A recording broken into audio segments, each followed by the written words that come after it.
আসসালামু আলাইকুম। সবাই কেমন আছেন? আশা করি যে যেখানে আছেন ভালো আছেন। আলহামদুলিল্লাহ আমরাও ভালো আছি। আর এই যে এখন আমি একটা খুব গুরুত্বপূর্ণ কাজ করতেছি।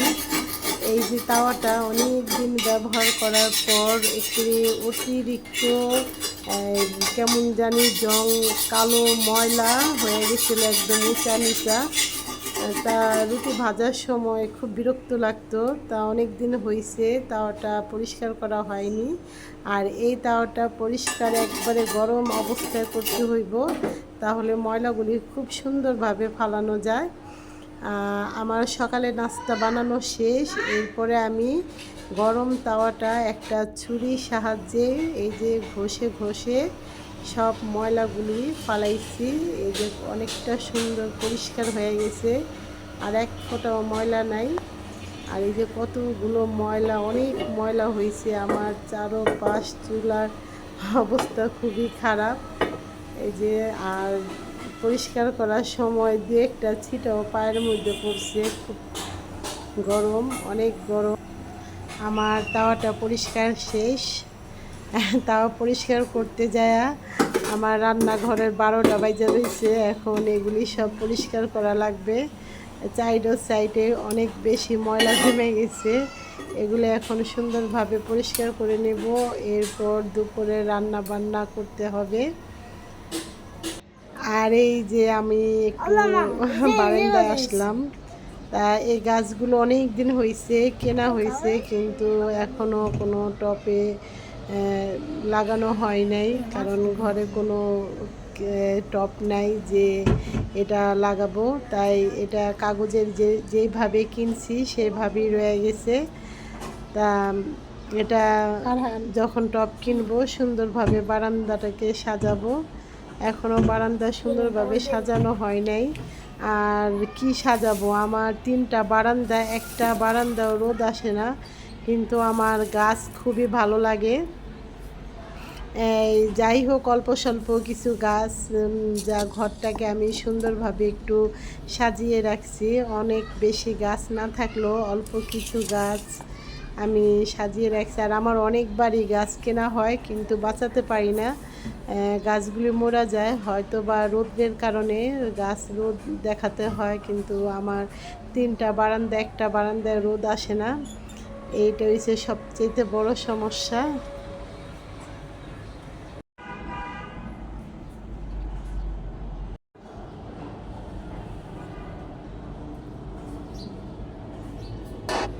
আর এই যে আমি কিছু মানি প্লান্ট, এগুলো আমি রুমের ভিতরেই রাখি।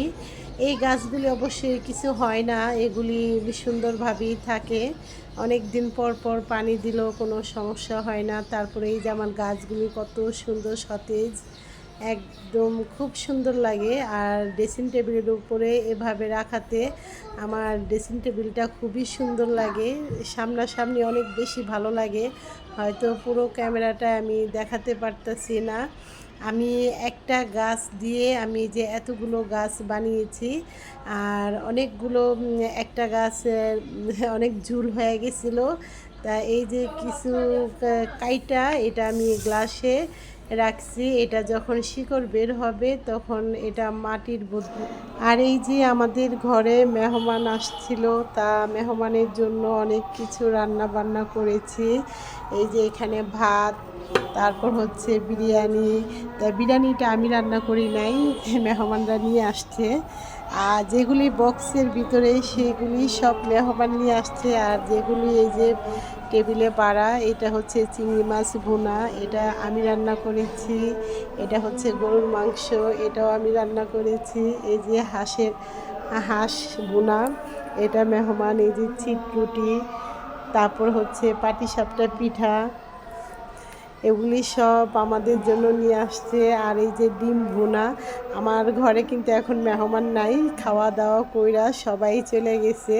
আর মেহমান শুধুমাত্র 2জন ছিল, তা 2জনের জন্য খাবারটা অনেক বেশি হয়ে গেছে।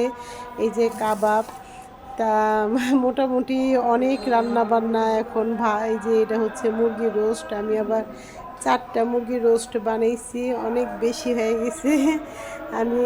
আর এই যে এখানে একটা কেক বানানো হয়েছে ঘরে, কি বলবো, এই যে এটা হচ্ছে পায়েস, এটাও মেহমান নিয়ে আসছে।